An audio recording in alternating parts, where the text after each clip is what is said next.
for doing so. So we'll begin. I just want to say 2 words before anything else.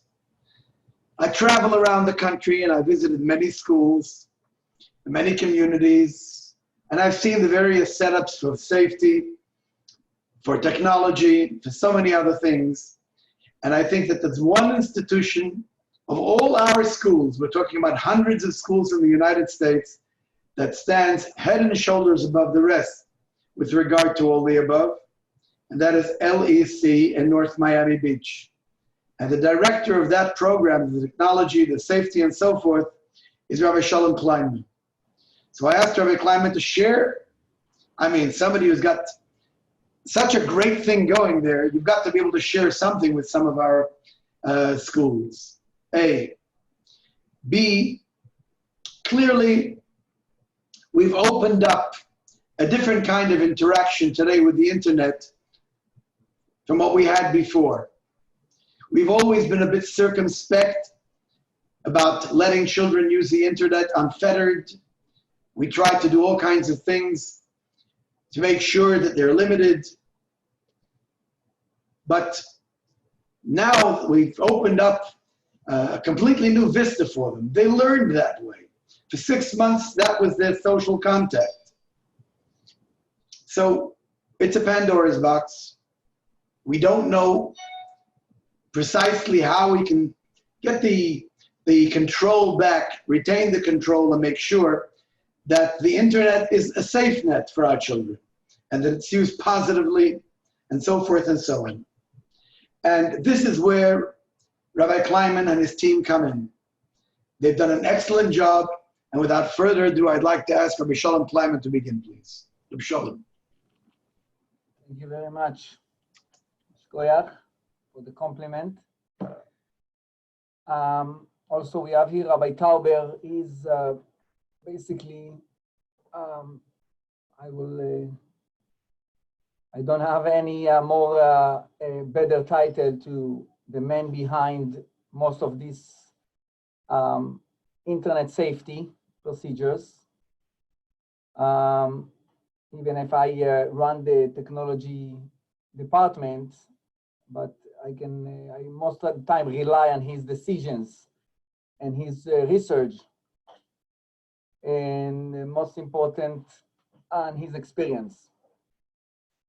So I want to start with the biggest koyach for all those mechanchim, shluchim of the Rebbe, who dedicate their life for the shlichus with the Rebbe kinders.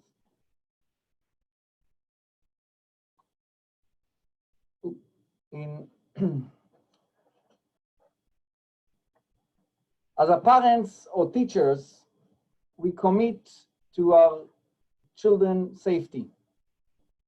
First, I want to apologize about my English. It's not my first language, so I will try to make it smooth as possible.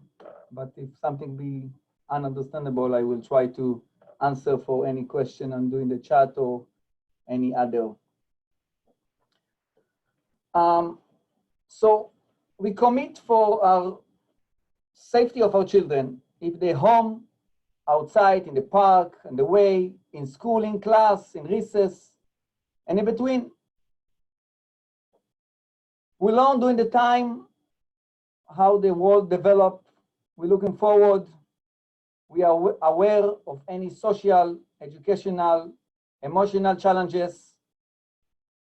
We're teaching and guiding our students how to progress in that, what to do, what to deal with, and what to escape from. The situation now Hashem bring us in, push us to face with a reality we did not want to deal with before. We ignore the existing, but it's always there, the technology and the internet. Computers, tablets, smartphone, and other devices become part of our life. We start to dealing with subjects like Google accounts, virtual class, Zoom meeting, social media, and more. But it's not only us has to deal with that. We drag our kids into that into this danger world of internet. We give these little pure kids a deadly virus, and we expect them to survive in the pandemic. The truth is, we are already deep into that world a long time ago. Our kids growing up technology-centered world, whether we like it or not. In fact, we lucky we are pushed into that world of technology, and now we have to learn how to swim on ourselves. A part of our job as educator, we must guide our students in the path of technology to set a boundary and be aware of the enemy from inside or from outside and keep our students safe.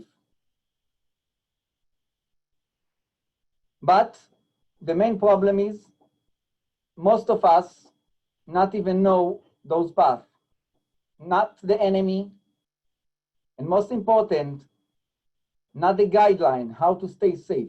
Our kids, our students know and understand much more than we do. We not try to fool ourselves. There is no way we can teach you all the technology world on one foot, but we try to get some basic knowledge. And I'm sorry if somebody gets a little bored.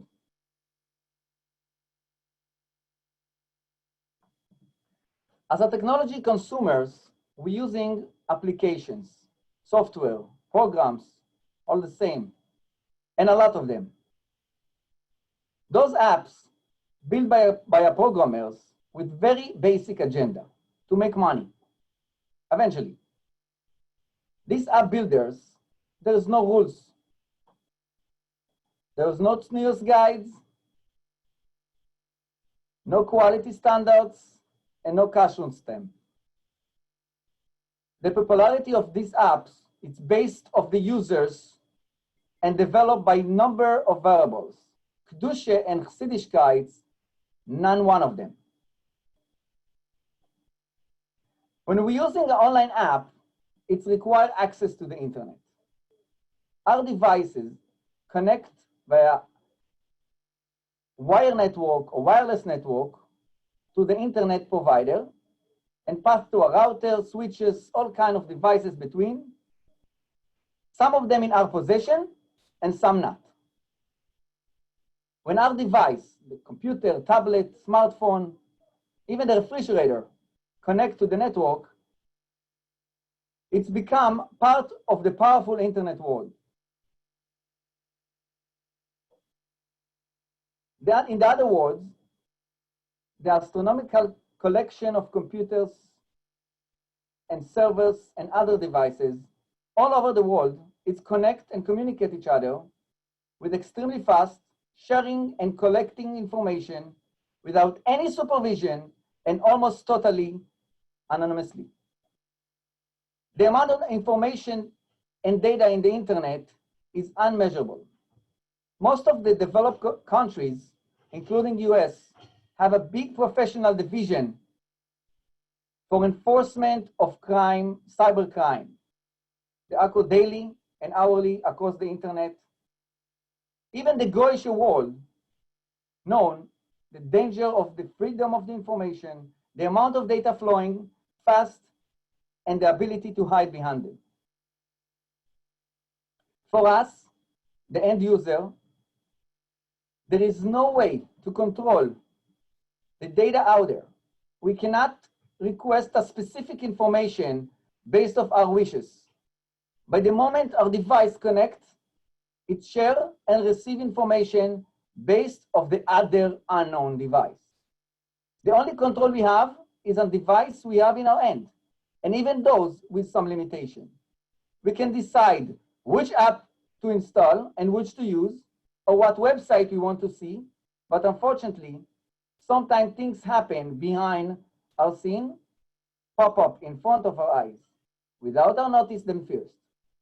The internet world, who based mostly on advertising and expose, trying in every way to push us information without our requests, and most of cases against our wishes.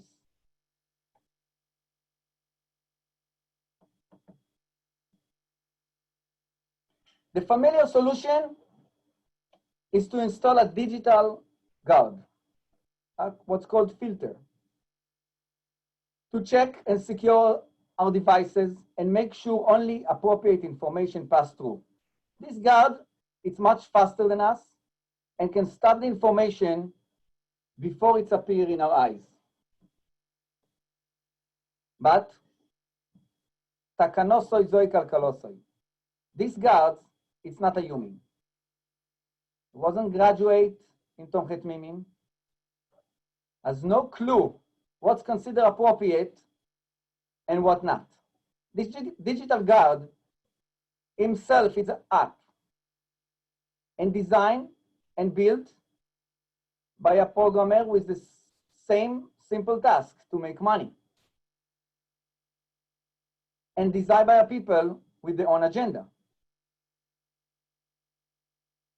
Not every guard fit to our requirements, and not every guard can help to prevent exposed information we prefer to block. We have to find the proper guards and install in the relevant place. If we're going to install a filter in our phone, our personal phone, it's not going to affect our kid's computer.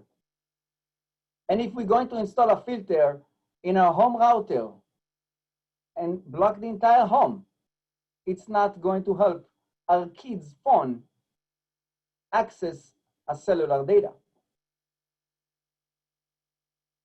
Our network made with several layers.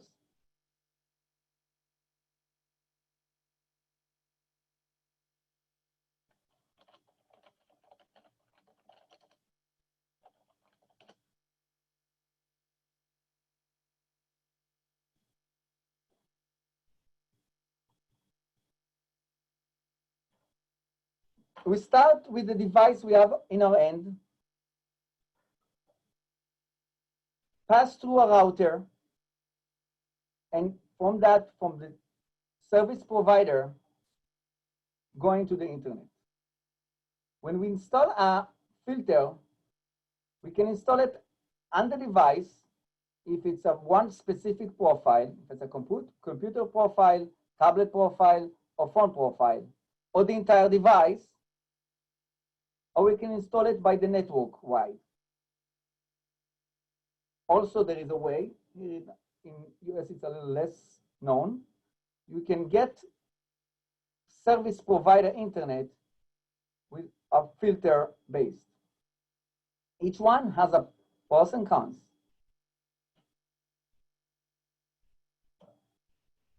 Before we expand that, we want to get another topic. The internet brings us the development of social media. And it's not just a Facebook and Instagram. The ability to communicate with other people in different places has opened a new channel in the world of society.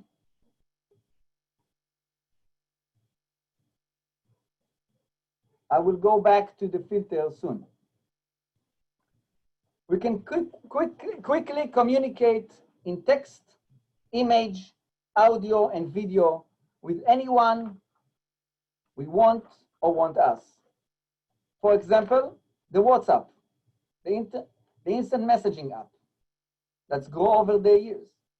Online games and virtual reality, another channel of communication with others. And Zoom.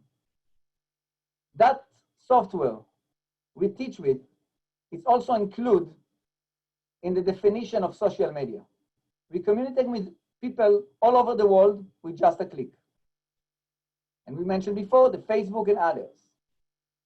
All of those having lots of challenges like bullying, inappropriate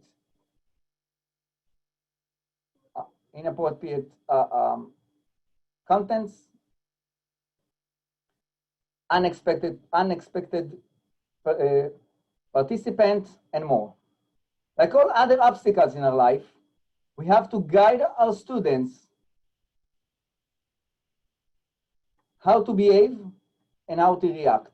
Simultaneously, we have to make sure our students stay safe, protected, and secure.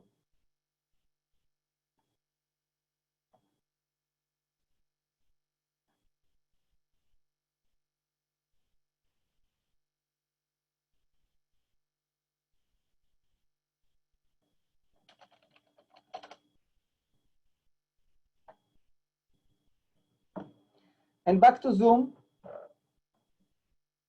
we ask our students to participate in Zoom class. Zoom is a business app with a business agenda. It wasn't created for a school.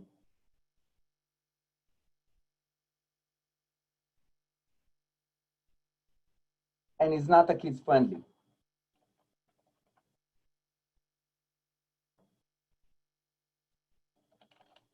Okay, I'll take it from here. Shalom has spent hours and hours and hours digging through Zoom, trying to make it friendly for school. And there's nothing you could do to make it completely school friendly. Because as you were saying before, it's a business application where their goal in the business application was to open up the channel to allow you to communicate freely with no inhibitions. They're scrambling to try to make it safer all over the world where kids are in school. There's the police involved in all these things that happen over Zoom, and it's really, I mean, even in the Welt, it's really bad. Legally, it's really bad. So we really have to figure out a way that when we do give the kids the access to Zoom, that you do it in a way that you could have, or you're able to oversee it, you're able to see what's going on, you're able to block access to a certain extent, because otherwise we're opening up a rabbit hole over here where there's no end in sight.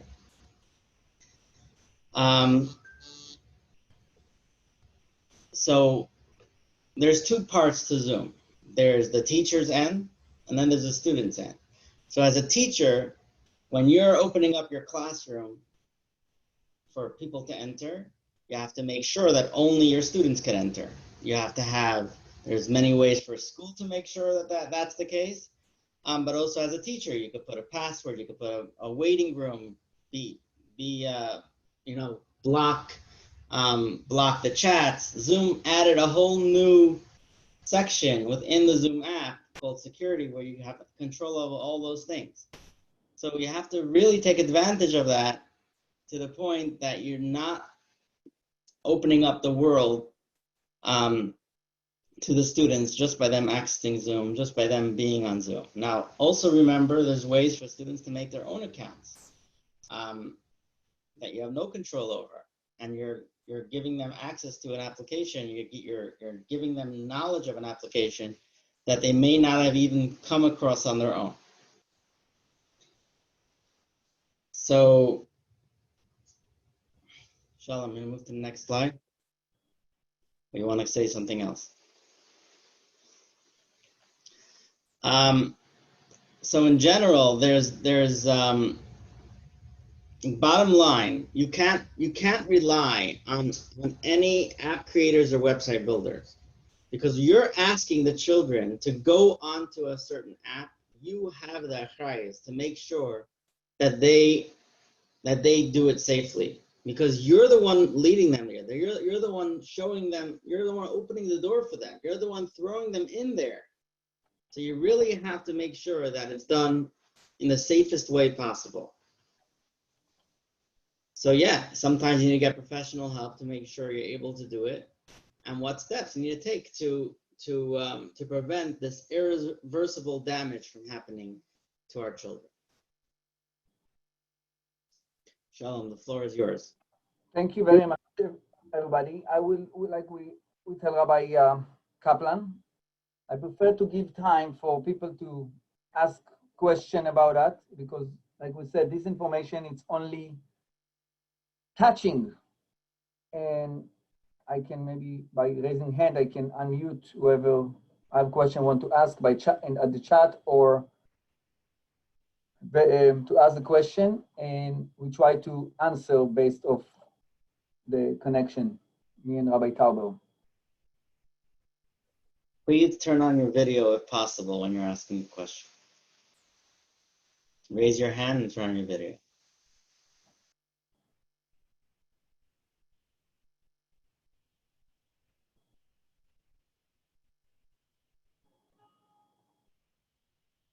Basically, I think people can unmute themselves. I don't think there is, look like they can unmute themselves.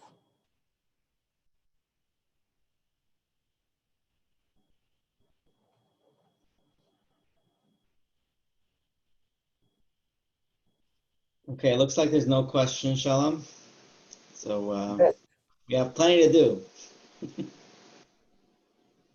We'll do. Baruch Hashem. Maybe Rabbi Taber, I will ask you to give it, because I saw someone asked before, a little more explanation about the types of filter when we install, if it's on our device or our network, and how it's affect doing the work. Okay, so before, if you go back to the slide with the filter on it. So Shalom was explaining before about the way filters work, and sometimes it's on the device, sometimes it's on the network, sometimes it's between the network and the device. So there are, especially when children are not in the school building and they're at home using a computer. So it's very possible that the families that you're asking the child to go on a device, but the families never had devices before, or the families never used devices before. I mean, let's not be naive, maybe they did, but they may not have put a filter on their network. They may not have put something that every device that connects to the network will have a filter. So now you're asking the child to connect to a device and to come into class. So you have to kind of figure out a way to maybe make the child have a filter even if they're at home. So there are ways today to put filters into the browser. That means when the browser is open and signed in, it has a filter. But of course, the child can go elsewhere. So we didn't bring this up before because it wasn't really part of our agenda, but Shalom asked me to speak about it. My preferred method is using a Chromebook. I don't know if any of you are aware of it, but it gives you an ability to have complete control over the device, over the actual device remotely. And it allows you to lock it down that the child can only use their school account to get into the device. And once he's in the school account, you have complete control over his environment of which websites you could go to, that the filter needs to be installed. Now, nothing is foolproof, and there always could be ways around it. You always have to play what's that game called? Whack-a-mole. But still, at least it's something. At least it's a step in the right direction. At least the child will be, and also when it comes to filter, Shalom was saying before about the companies that they're in there for the money, and they have their shkafa. There's two steps in the process. There's blocking the child from things that even in the Welt is considered inappropriate. Then there's the next step, hashkafa-wise, to block the child from accessing things that hashkafa-wise aren't appropriate. But the moment you're giving them a device and you're telling them to connect to school, and you're not putting any protections on it, the child is exposed to things that even in a goyish school, they could get a lawsuit for. So we're talking over here, Aleph Beis. I get a question of what this teacher need to do in that. Maybe it's a principal subject, and I want to say something something I answer for most of people when they contact me directly. Our teacher, I talk like a parent. When I send my kids to school, it's not like send it to the principal school. I know I have to rely on the teacher too. When the teacher stay in class and teaching any subject, always there is something come up, and I trust the teacher judgment before I send my kids to this school. So this is also a teacher responsibility to make sure what information they sending to the students. If it's a unknown link, if it's a video over any video websites, I will say almost 100% of them not kids friendly. They all can get our kids to the wrong places. Same like all other websites. If you're not checking the website very well, and you make sure this website is something you can approve to the kids, don't send it.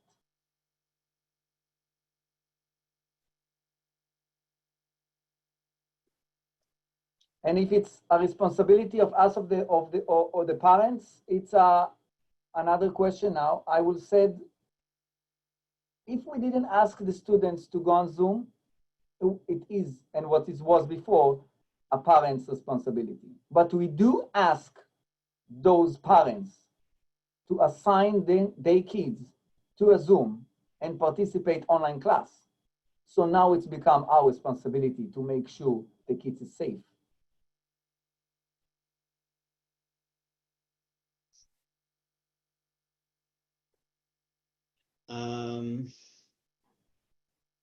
Also, when a teacher is teaching a class and he is giving the child a link, there's every single website has on the bottom or on the side has links elsewhere. Keep in mind where your child could end up once they click on that link that you sent them, because every single link is leading to other links to other links. Now, sometimes you have well-meaning educators who create websites for education, online games, and all these things where they need to have some income. So they enable advertising. And the way advertising works, it brings in advertisements based on the user's usage in their home computer. So maybe on your computer in your house, Baruch Hashem, you're not browsing elsewhere, so you're not getting bad advertisements. But it's very possible on the parent's computer in their house that they are going to get advertisements.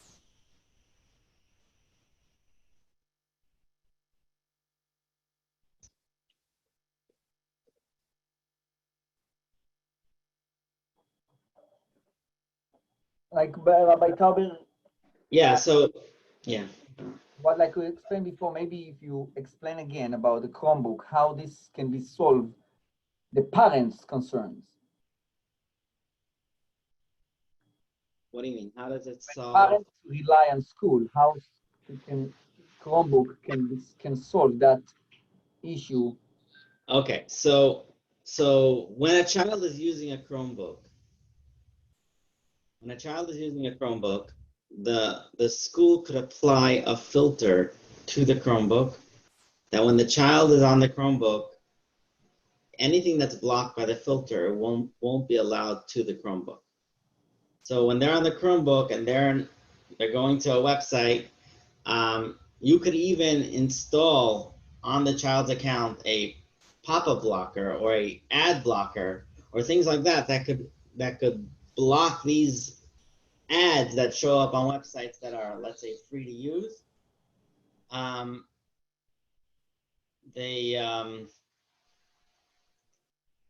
these things could block it. But obviously, you have to make it very clear that you're not taking complete responsibility, and the team parents have to do an ishtadlus to keep an eye on their children. But at least when you're putting the kids on a computer and you're sending them stuff, at least there's chetzi, there's partial protection. Another filter, what people usually use it, it's they install something on the home network. This is something you can recommend to parents, recommended them, but it's very in our end because there is many way around it, and if they're not getting professional guidance around it, it's usually not a help, and can be much just dream of filtering, and it's not really help. Also, like we said before, when you add any social media into around your filter, even Zoom, we hear a lot of issue happening on Zoom, like bullying. This is something we not even understand how extremely dangerous it is. Kids can connect each other after school because on the moment we apply Zoom as a allowance app, it's basically all the filter will let the kids to go to Zoom anytime. When the kids go to Zoom after school, you can't see what they're doing and you can control that. So this is something beside to have in our mind for filtering. We have to also to be aware, and beside to talk to the kids and explain these things, we have to be aware of kids has issue with around that also. You want to answer the next question, Shalom? Nothing yet. Huh? Nothing yet. Could they be logged into more than one Zoom account at a time? Oh, it's to me privately. Okay. When a child is on a school account on Chromebook, there are ways to configure depending what kind of Zoom account the school has.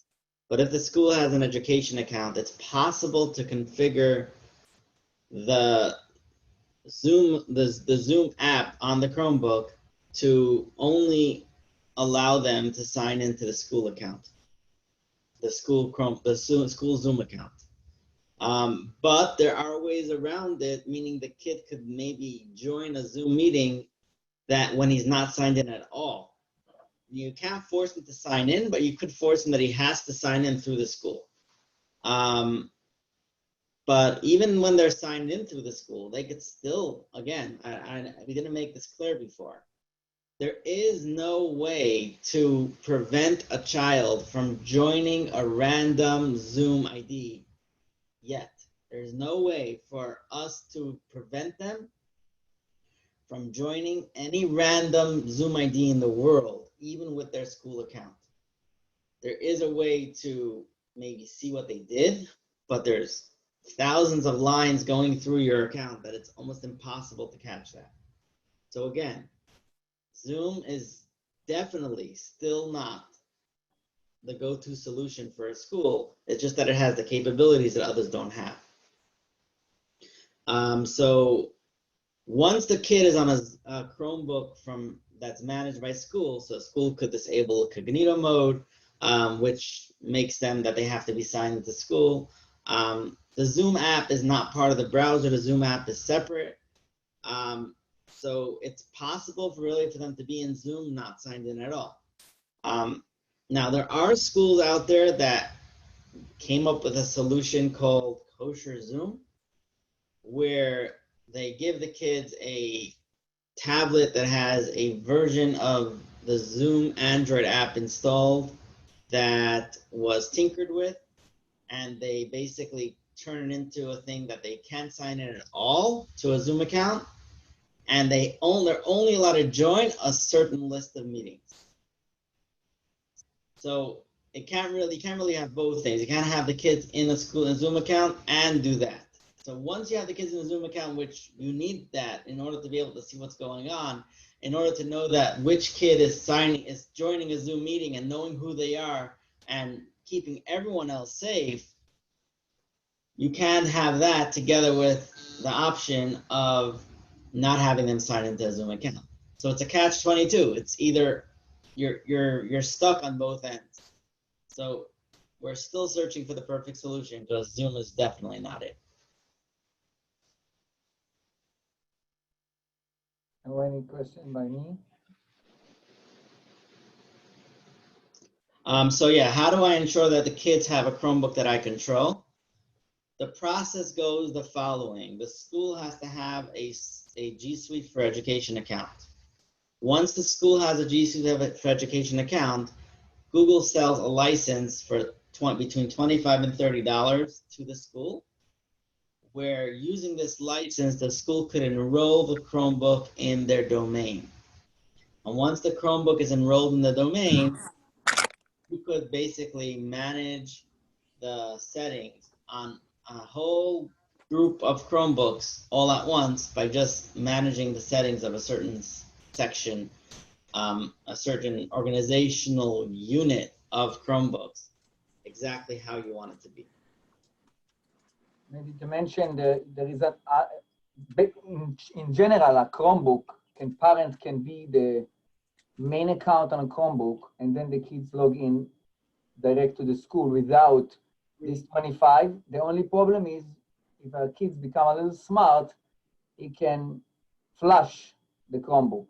But even if you don't have that ability of connect the device to a school account, we can still recommend parents to use Chromebook. It's much more safe.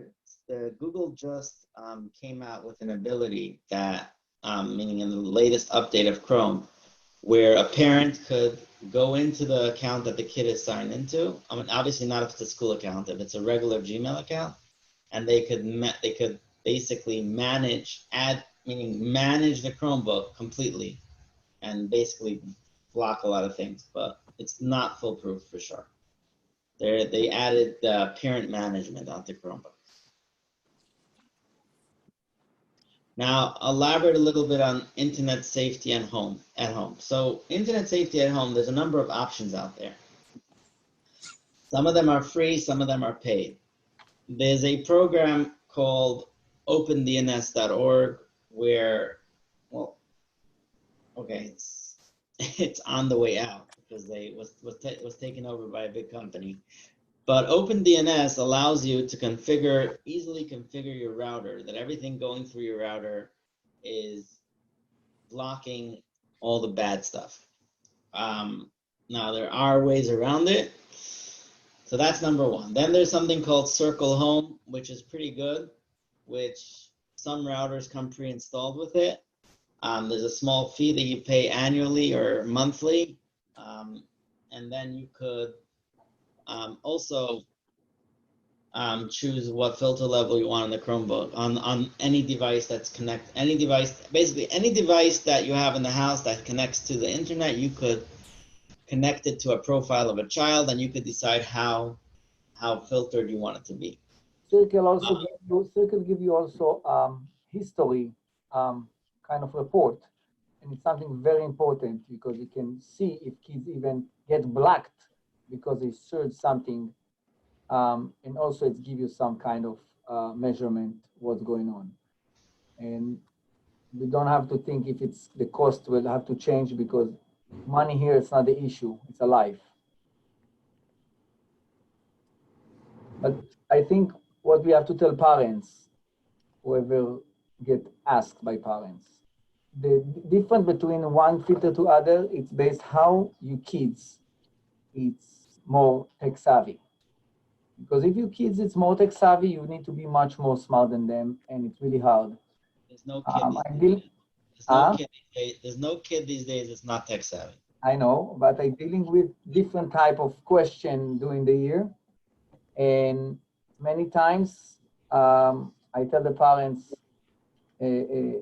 you need to really stay with your kids behind when he on the computer because you have no way you can I can show parents history, what the computer or the device goes, but you can block the kids to go, and it's like to keep yourself secure for all the time. So not all filter can help, but it's based of each specific case.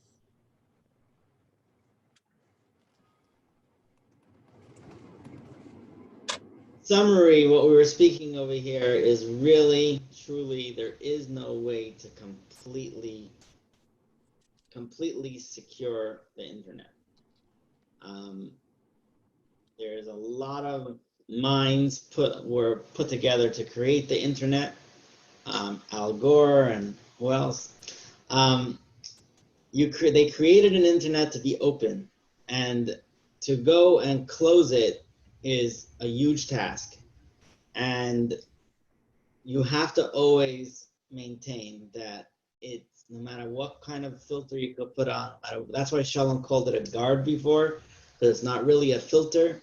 No matter what you put on, there are ways to trick it. Like Shalom was telling me a story that happened in Israel. In Israel, there's a company called Rimon that they provide the internet to you with a filter. And meaning there's really no way around it. But what happened? Kids found something called a VPN, which makes believe that your traffic is some educational good site, and using that ID of the traffic, you're able to do anything you want. So the filter thinks they're going to a good site, and then they're doing anything they want. I don't really know about NetSpark. Shalom, you know anything about NetSpark? Nope. What? No. There's many apps around there, and each one has its own things.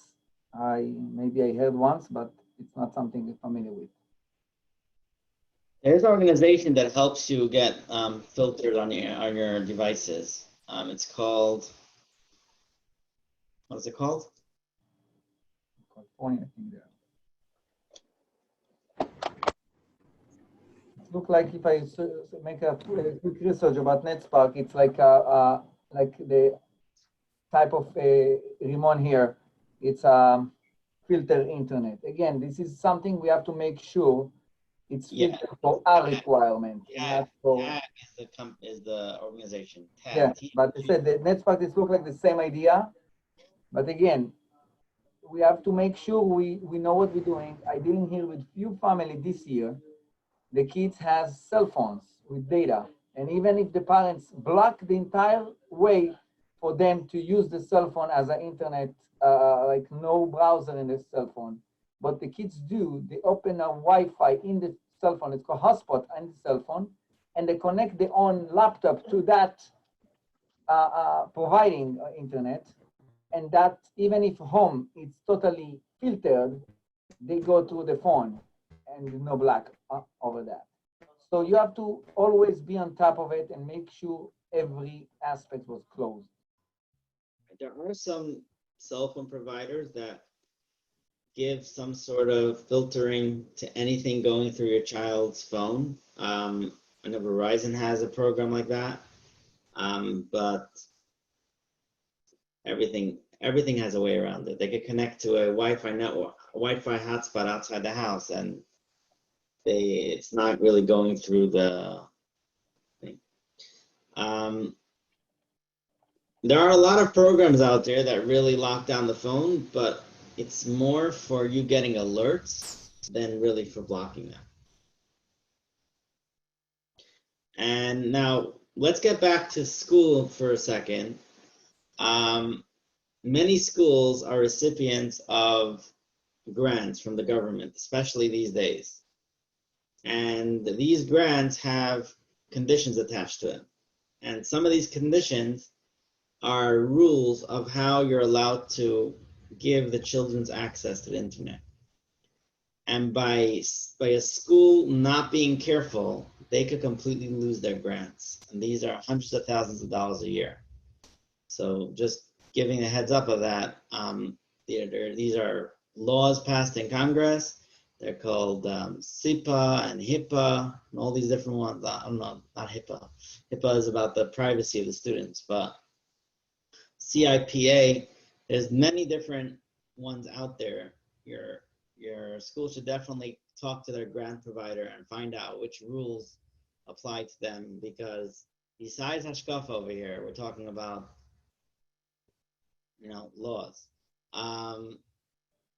There was something in the news recently about the police being involved with something that went on in Zoom with kids just showing inappropriate stuff to the rest of their friends, and it became a felony. It's like there's so much involved these days. There's so many different ways these things evolve that you literally have to, and who wants it on their conscience that a kid has a record because they were given the freedom to do what they want. I can say the most of the parents who contact me during the years, in the past, we said past 20 years, and ask me to help on home computers. If the computer was connected to the internet, even with filters, I always show parents the kids get exposed to a wrong information.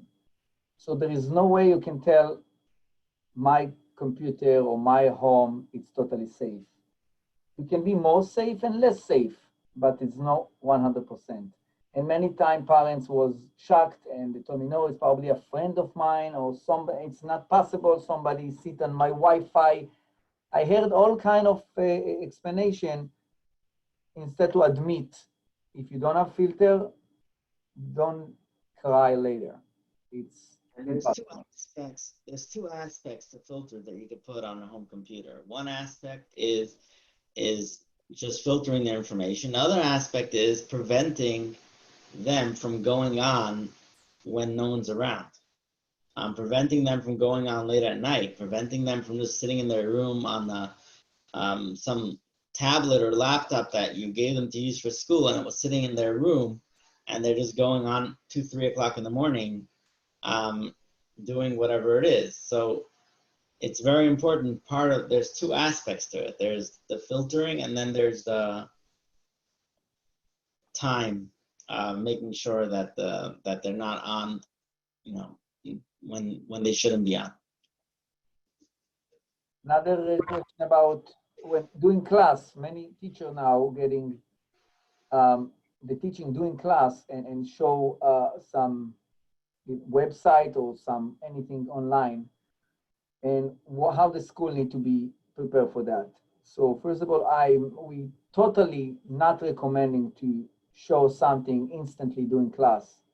Every lesson you prepare before, and you make sure you have it in your hand before you connect.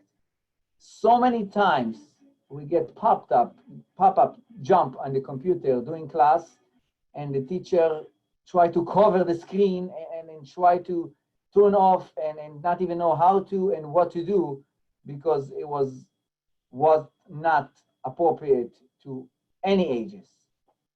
So I cannot recommend teachers to show any website during class. I think it should be part of lesson planning. They have to tell the principals in advance which URLs they want to show in their class, and it needs to be checked beforehand. There are some tools out there that allow you to put a website into a lesson, into the lesson itself, so that only specific whatever you want to show them, you could take a screenshot of it, or you could put it into a program that will actually show the page inside the lesson itself. So the kids aren't actually, no. Then it's the same exact thing as the browser. I take it back. Okay, no more question in my end.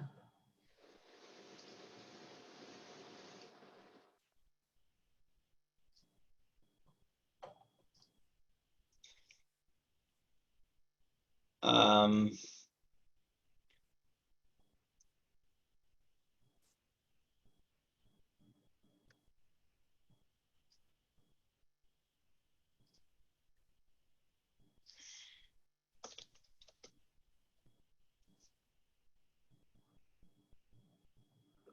Okay, another question coming out.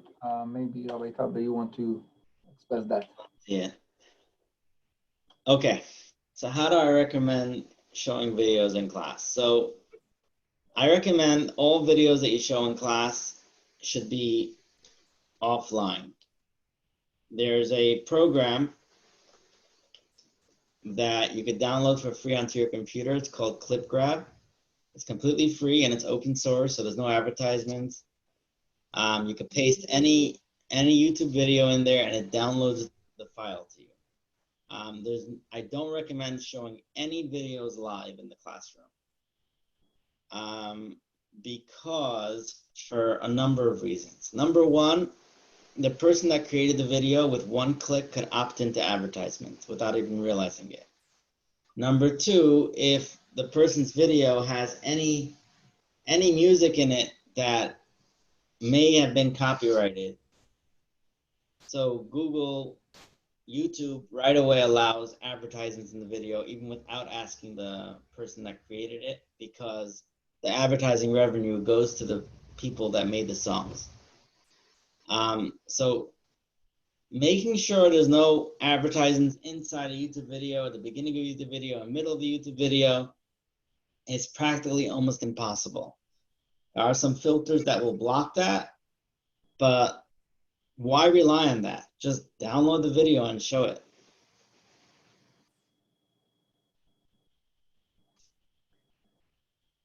About to upload video to students. I saw many schools and teachers sending in videos over a website called Vimeo.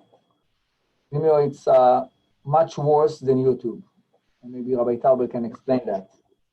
Vimeo is a privately owned company. Vimeo is not on the public exchange. It's a privately owned company, and the entire point of Vimeo is to give their users freedom to upload anything they want. So if you're going to put a kid in front of Vimeo and tell them that they should watch the Tzivos Hashem videos that Tzivos Hashem made, or a Tzivos Hashem rally on Vimeo, within seconds the kid could be watching who knows what, things that on YouTube would be flagged. So it's completely something that should not be allowed ever. Now, the good part about it is that any Vimeo video that's in there could easily be downloaded inside Vimeo itself. Very easy to download a video. Now, there's many ways to share the video with your classroom, with your class. If Shalom continues, I could afterwards share my screen and show 2 ways to actually do that.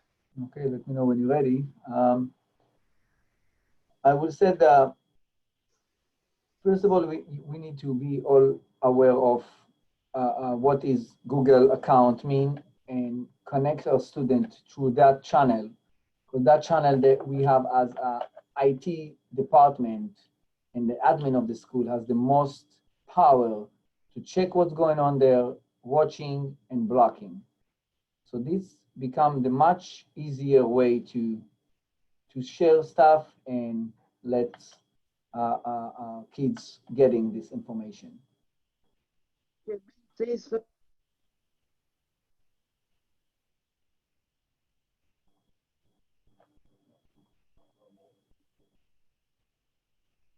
אתה יכול לעשות share? Yeah, 1 second.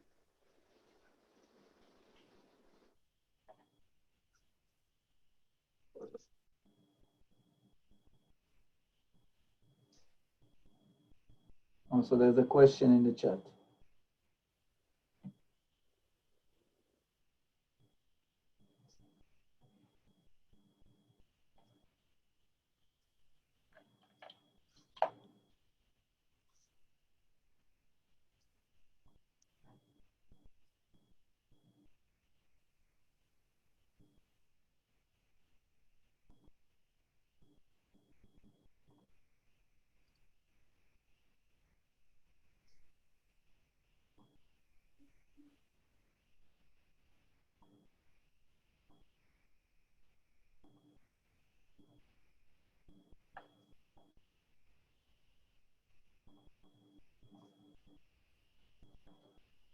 There's a question here about PBS.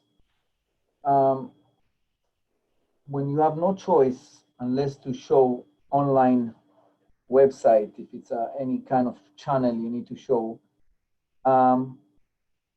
first you need to make sure and test it yourself, and every specific task sometimes need some guidance by a professional.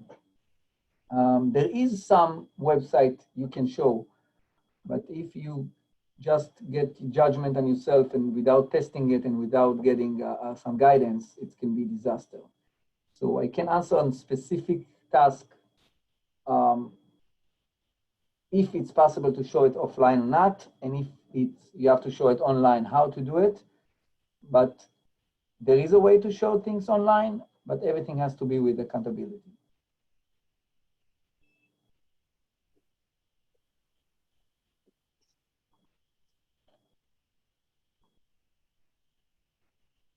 By Taber, you have the sharing ability. Exactly. I need a video I could upload. 1 second.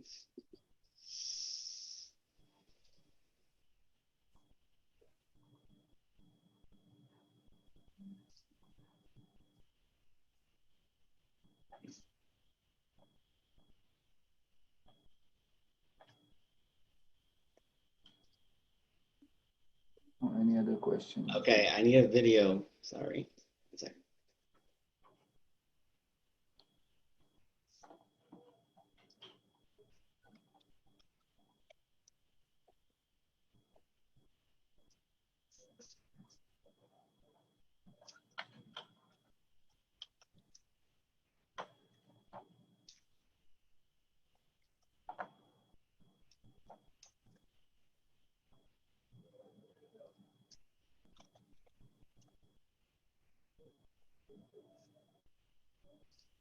1 second.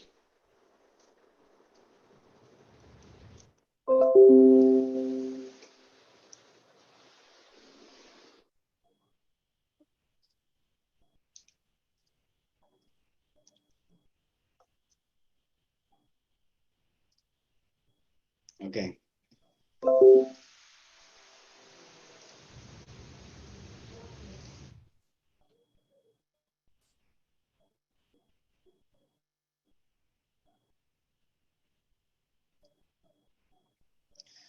Okay. In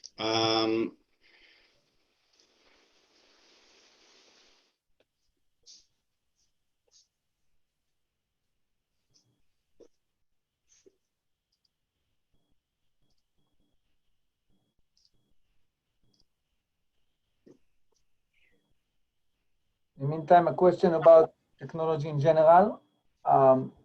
Maybe this question is from principals. Okay. Uh, I'm posting a link. okay. How much does school need to be involved with technology in general, and how much to spend? I'm not uncertain how much, but like these days, the technology, it's really big part of our teaching daily base. And if we not put this in our priorities, we're going to lose the moment of everybody into it. And I can't give any recommendation to avoid and how to put effort during that time and try to get more technology to school and more safe in the technology time. Okay, if everyone could go to the URL that I posted on the chat, and you'll be able to see real time a certain way of sharing videos with your classroom without having to send them to a link.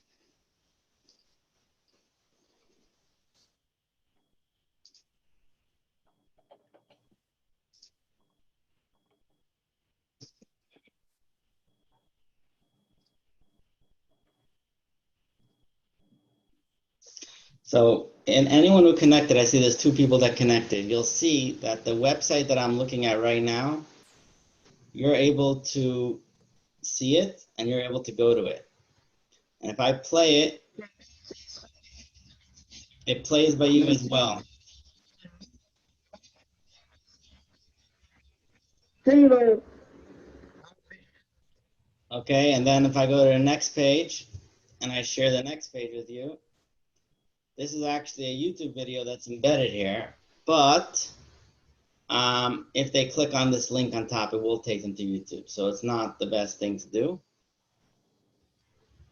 Again, I'm sharing it with you guys again. And also with this program that I'm using, you could also ask questions of the class, and the kids could answer or draw or upload something, or literally you could submit your answers right now using this form. But this is just one example. What you could do with it is actually to send out the videos to the classroom.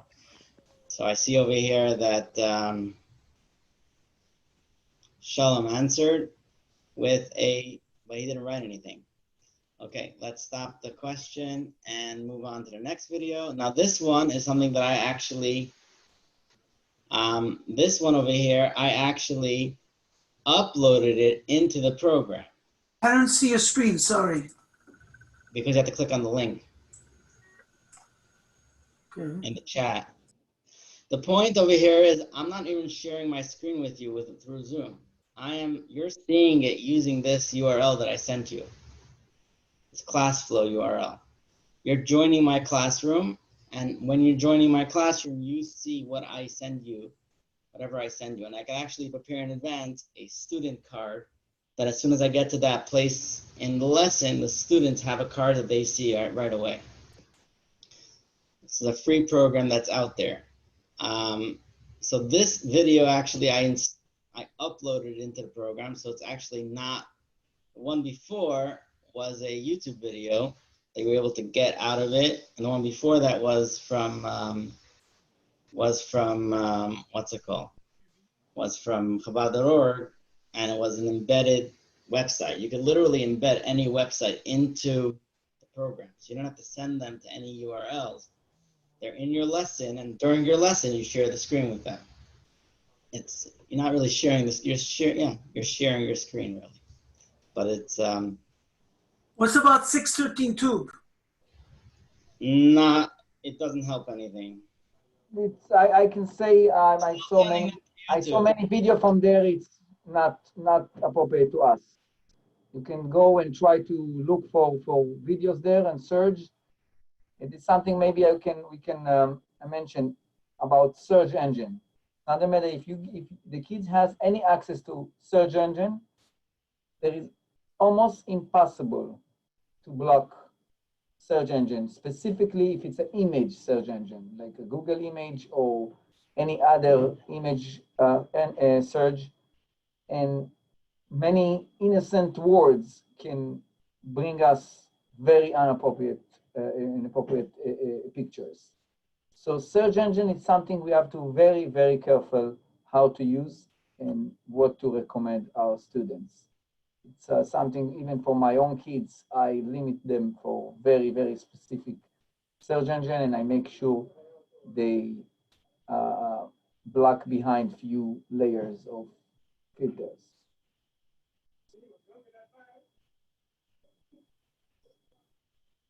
Okay.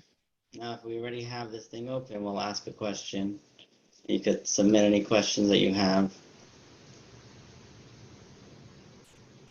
Maybe you want to show them the other side of it in the share screen, how it's look like in the other side.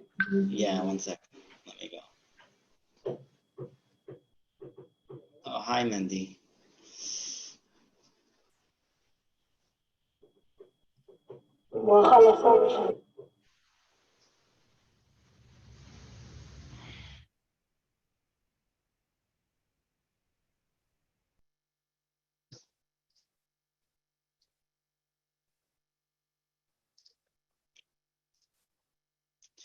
So this is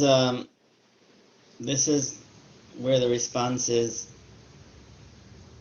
This is what it looks like. So here's Mendy's response right here. I was able to connect it to the actual lesson. The screen sharing too big. What? Oh. And the question, yes, ClassFlow, it is a free website. Okay, are you able to still see? No, it's too big. Now it's too big. What do you mean? Sharing now, it's you need to share a full screen and not square. How about now? Is it better now?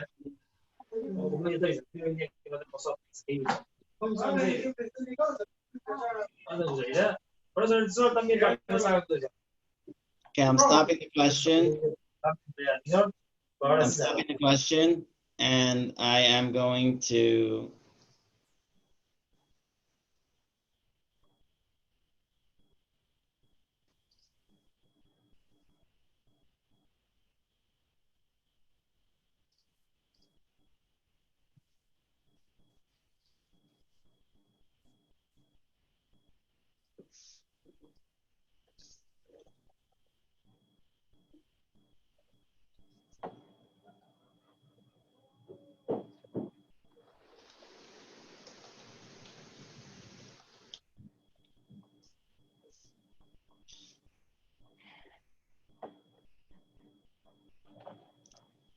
I'm going to do creative. You could answer any way you want. You could draw, you could type, you could take a picture.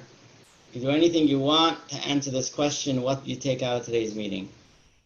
But anyways, it's a very powerful program, and it's not something that just popped up recently. It's been around for a while.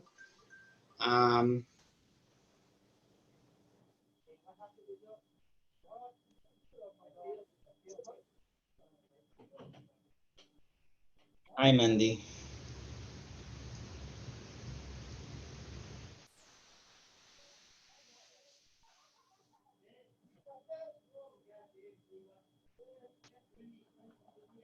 And I could actually click on Mendy's answer, and I could poll everyone based on Mendy's answer and ask them a question on that. But there's a lot you could do, and it's a lot better than anything Zoom could give you in terms of tools, but it doesn't have any video capability. But you literally could build your lesson inside of there and not have to open up a browser in the middle of your lesson to search for something, because you literally you put everything inside your lesson beforehand.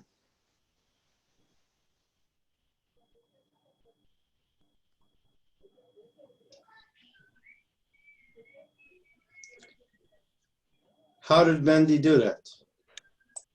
He responded. He clicked on the link in the chat. There's 10 more people in there that they got questions but they're not answering. I was just kicked out of the class. I don't know how that happened.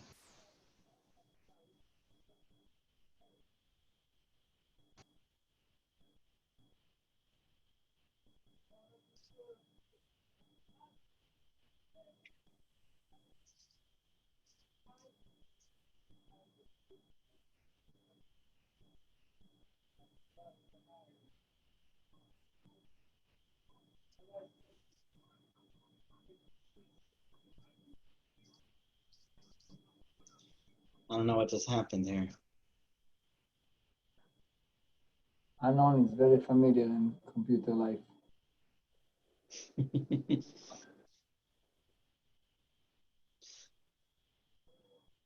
I got kicked out of my class. We hope even after. Oh, okay, I got it. Menachem, I hope even after this pandemic life, people get into technology a little more than before.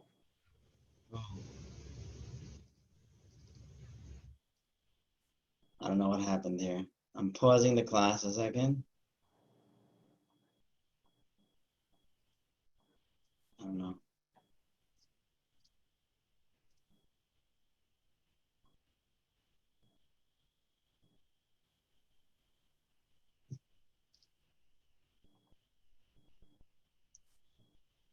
Okay, now I'm on instant whiteboard.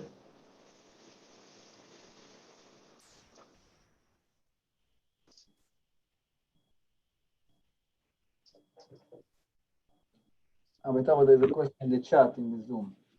Okay, I'm not looking at Zoom right now. And you have some chance.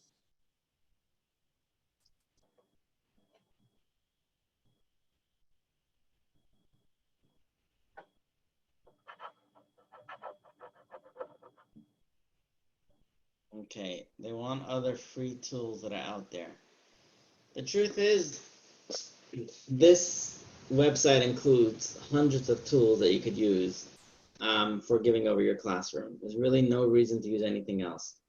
You even have, you could even create assessments in here. You could do a lot of things. I'll give you a little look at the thing. I'm going to close this right now. Stop the class.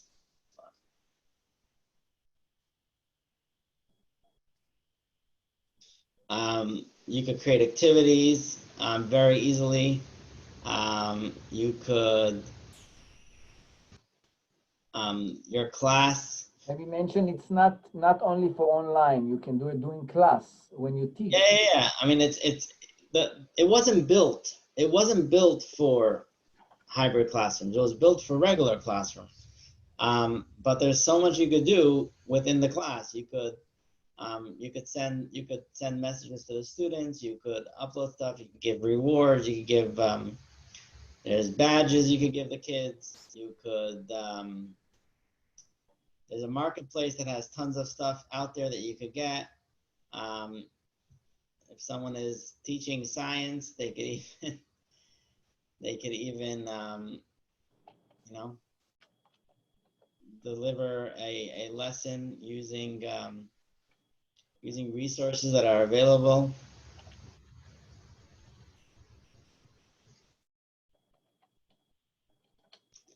So you see, you even have access to this whole thing, not through a shared screen, but if you're on that link, you'll actually be able to manipulate this yourself. I'm saying there's tons of things here. It's not.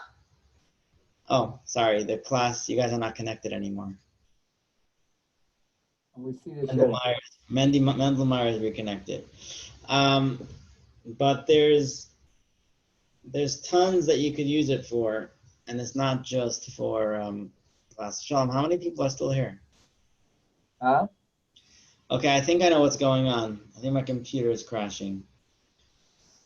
I took home a school computer and it's very low on resources. About its class flow, it's integrate with Google Classroom. I think Yes, it does. You could create, when you create your class, no, when you say integrate, when you have a roster in Google Classroom, you could just click import Google Classroom and it will right away import all your students that are in your Google Classroom and create accounts. And if they click sign in with Google, it will right away create an account for them in ClassFlow.